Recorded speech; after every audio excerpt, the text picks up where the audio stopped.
Olá, bom dia. Paz e graça, meus amados irmãos da Igreja Presbiteriana de Morelândia. Quero ler uma passagem em Efésios 23, versículo 23 do capítulo 6. Diz assim: Paz seja com os irmãos e amor com fé da parte de Deus, Pai e de nosso Senhor Jesus Cristo. A graça seja com todos os que amam sinceramente a nosso Senhor Jesus Cristo. Vamos orar?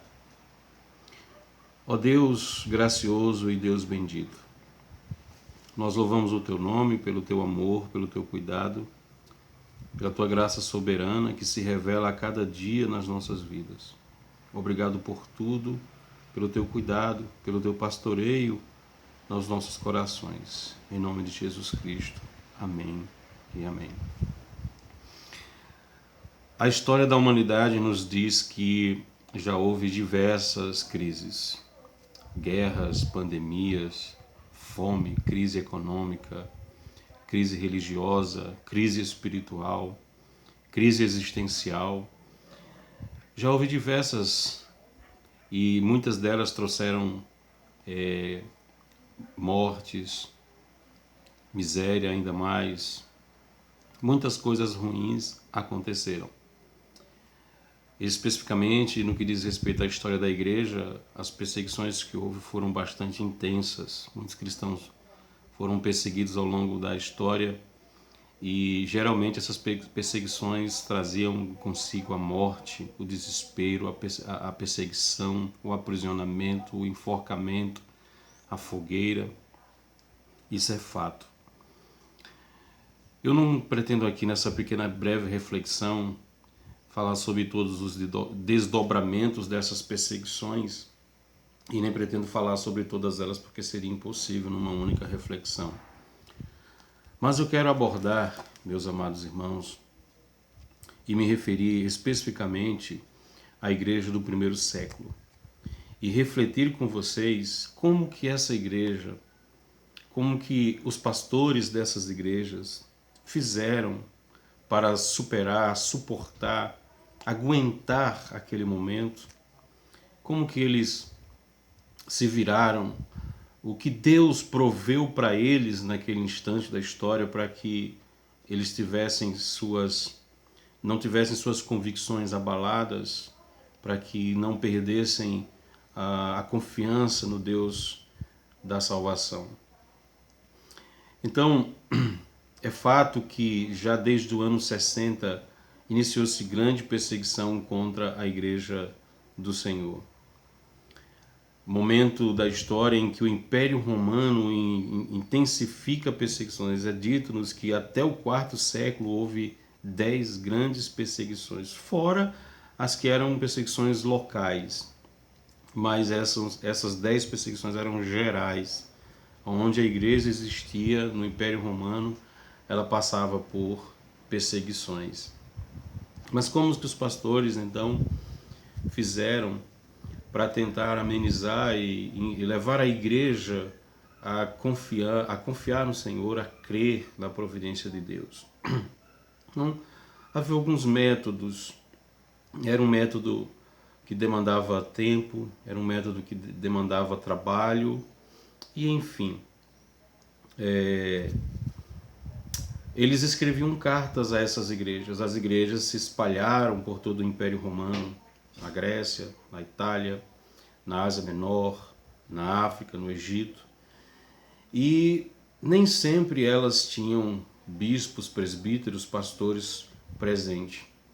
Às vezes elas ficavam sem a presença de um líder, de um pastor, apenas com um presbítero cooperando e fazendo trabalho naquela região.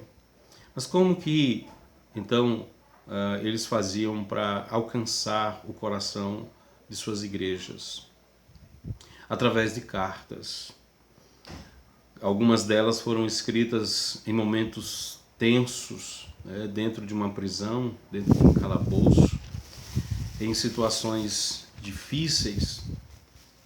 É o caso do apóstolo Paulo, que escreveu suas cartas às igrejas, e essas cartas nasciam muitas vezes de problemas que surgiam dentro da igreja. Era chegado ao conhecimento do pastor que as igrejas estavam atravessando alguns momentos difíceis, às vezes problema entre os irmãos, às vezes uma dúvida acerca de um tema relevante da fé, ou às vezes até mesmo falsos profetas que tentavam minar a fé daqueles irmãos, se aproveitar da fé deles. Então, eles escreviam cartas para alcançar esses amados irmãos. Era o meio ali daquele presente momento que eles dispunham, que Deus colocou ao alcance deles, da igreja daquele momento, para que os irmãos fossem pastoreados, uma vez que eles estavam a quilômetros de distância uns dos outros. Não havia muitas igrejas, não havia ainda, nesse momento da história, não havia assim, como no caso de hoje, várias e várias congregações, cristãos aos montes, não. Eram pequenas igrejas localizadas na Ásia Menor, na Grécia, na Itália, na África, e esse trabalho de alcançar esses irmãos, de consolar esses irmãos acerca das perseguições, ou instruí-los, ensiná-los em alguns aspectos, demandava muito esforço, muito serviço, muito trabalho. Então, os pastores dessas igrejas escreviam essas cartas para atingir, alcançar o coração desses amados irmãos. E essas cartas eram lidas. Elas eram lidas nas congregações, nas igrejas. Todos os membros tinham um conhecimento do conteúdo que aquela carta trazia. Um conteúdo às vezes exortativo, um conteúdo às vezes consolador, um conteúdo às vezes de afeto, de carinho.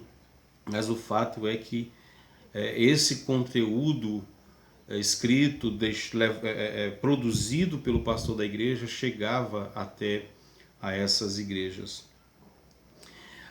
Então, as cartas eram escritas para trazer isso, para orientar, para levar a igreja ao determinado crescimento.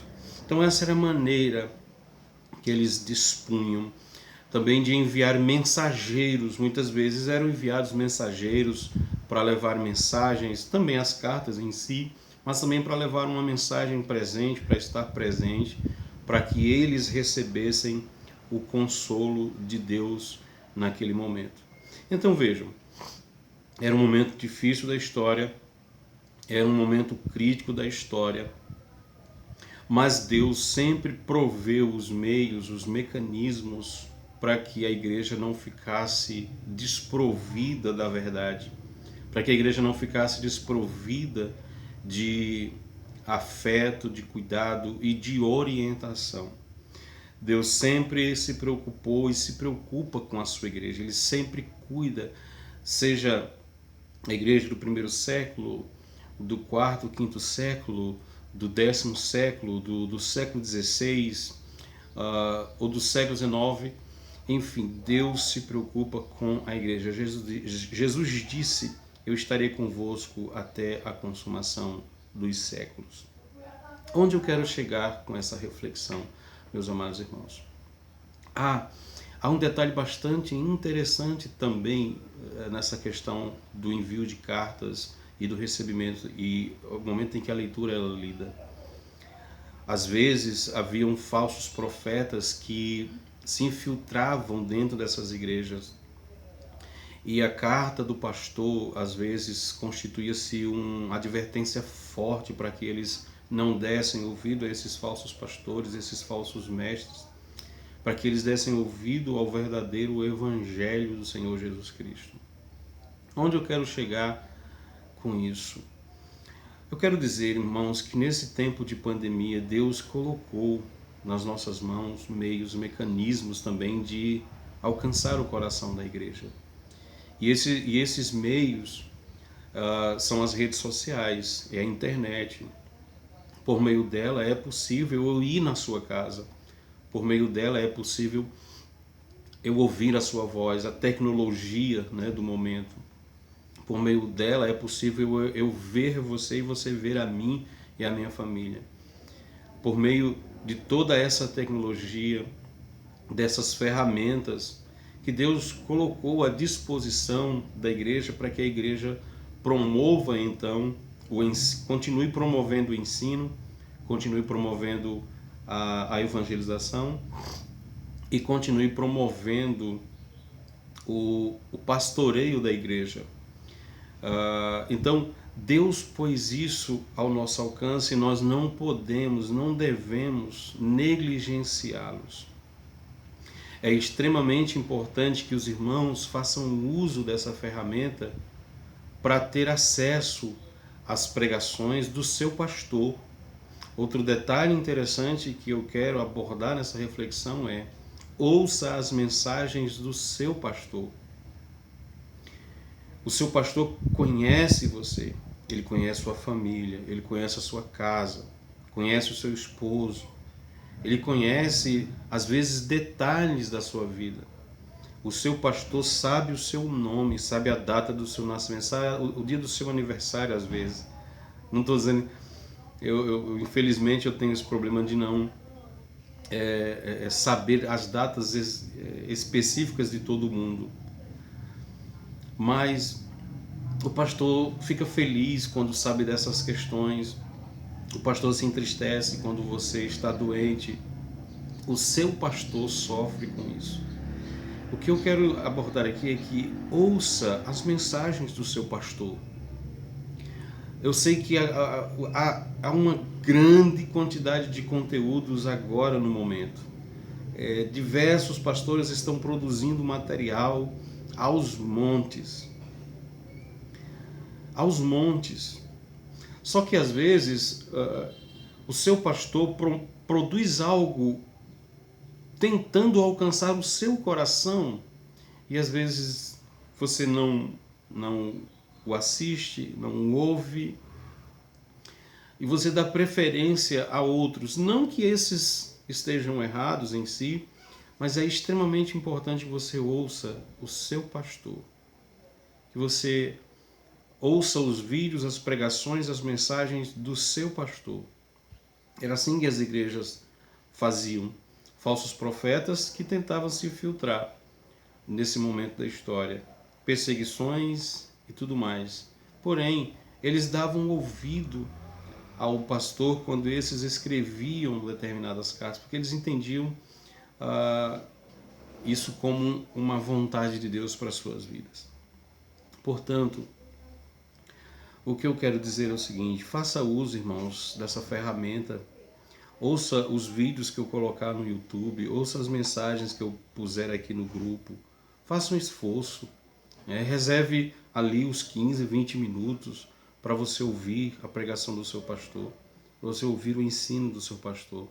Não negligencie isso. Isso é estimulante para o seu pastor. É animador para ele saber que é ouvido, saber que é compreendido, saber que a igreja dá essa reciprocidade a ele, uma vez que ele se esforça, lê, ora, se dedica para que a igreja também seja pastoreada. No mais, eu quero que Deus abençoe sua família, meu irmão. Eu quero que Deus abençoe sua vida. Eu quero que Deus fortaleça você em Cristo Jesus, nosso Senhor. Um grande abraço, tá bom? Que Deus, em Cristo Jesus, derrame as suas bênçãos sobre a sua vida. Amém.